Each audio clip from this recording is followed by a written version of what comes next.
When members are going to ask you questions, I always say this, but I think I must say it again, that you must assume the questions that they're asking, they know the answer to that question.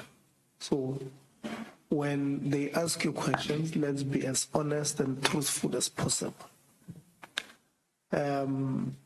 Just a comment. I think members, just on the side of on the side of the walk around or walkabout, that principal,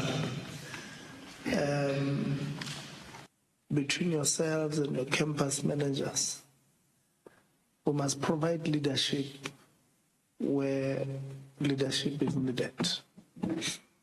And I must commend TTG. The NSF has built a beautiful campus for us here. They spend a lot of money, they build a beautiful campus for us, but this campus is not well taken care of. I mean, the student accommodation was handed over about 4 years ago. No, about 6 years ago. Students have only been staying in it for 2 years. But if you look at the condition, it's not make sure. So and other members went to the kitchen, and the report that they are bringing, I'm sure they are going to speak about it, about the condition of the facility there. I mean, we went to the workshops, electrical workshop, at least they are, you can see they're doing something. But the workshop itself is dirty. It's not in a, it's not in a good condition. The other one is just bad. The civil one, the civil workshop, it's not in a good condition. So you can tell that requires a leadership. If principal or leadership there, this thing should not be happening.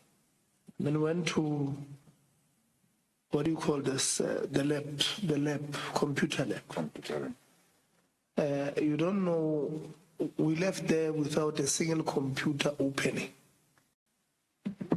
Those that were, there was one that tried to open, but it got stuck somewhere. The rest were told that no, there was a power failure earlier on, and therefore, once there's a power failure, even if power is back, these things, they happen like this. You know, we ask simple questions, not because we're trying to catch you out, but because we want to see where the problem is and where we can assist.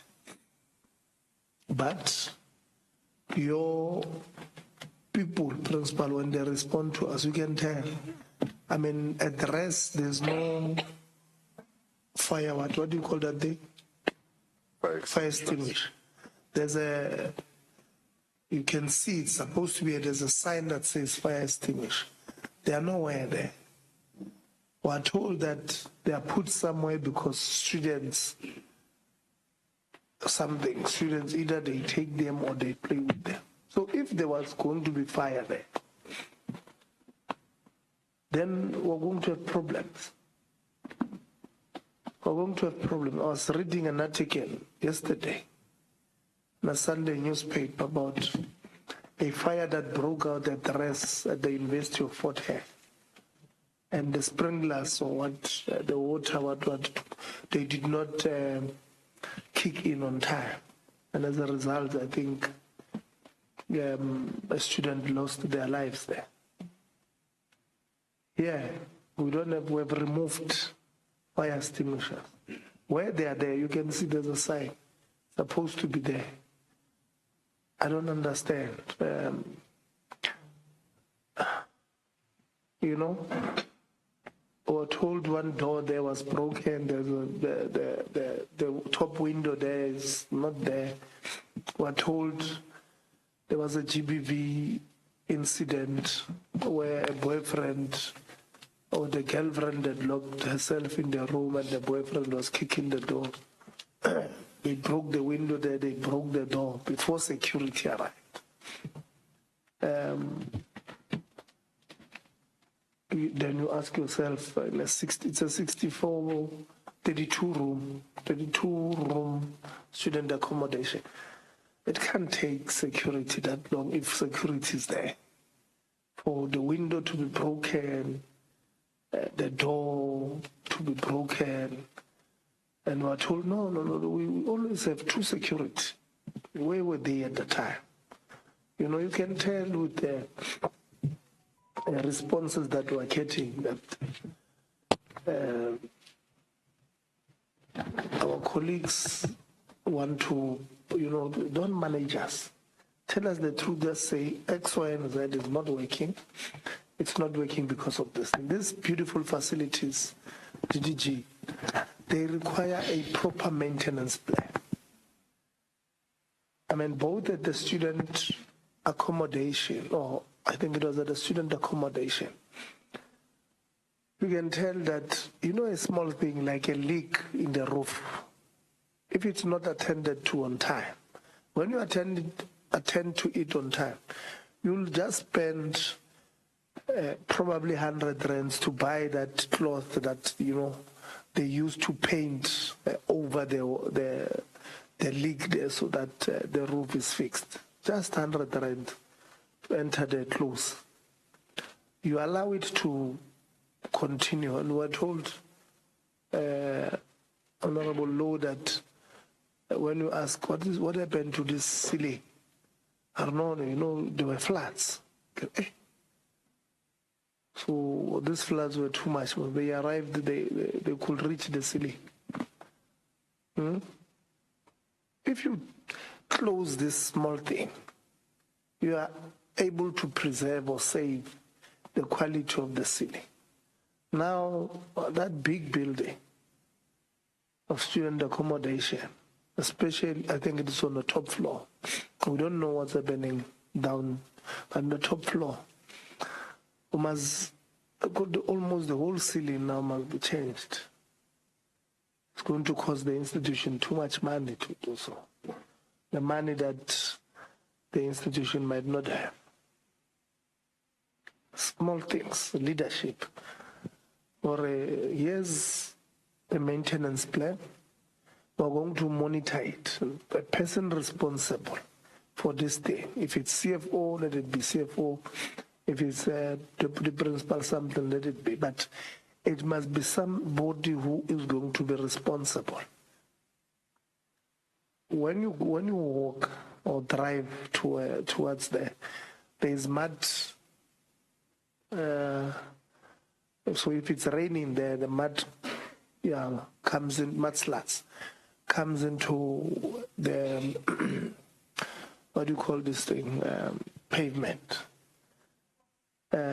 If that thing is not cleaned properly or regular, it's going to mess up the pavement. It needs, you know, even if, you know, it means you must put something to protect the mud from coming. So maybe let's do so. We do have students here who are supposed to be building. Maybe we need to put a barricade of some sort. Let's take them there to do practicals and preserving this what we have. So all of these things, we will not see them. Principal and campus manager, if we don't want to see them. It's something we can, you know, we must preserve what we have. This building, government spent almost 300 million, I think, from the lady of NSF, that's what she said, almost 300 million, building this campus, very beautiful, in deep rural KZN of Nkandla. you know, there are other campuses in the cities who would die to have facilities like this. We have them, we don't take care of them. So I thought I must just, principal, start with that.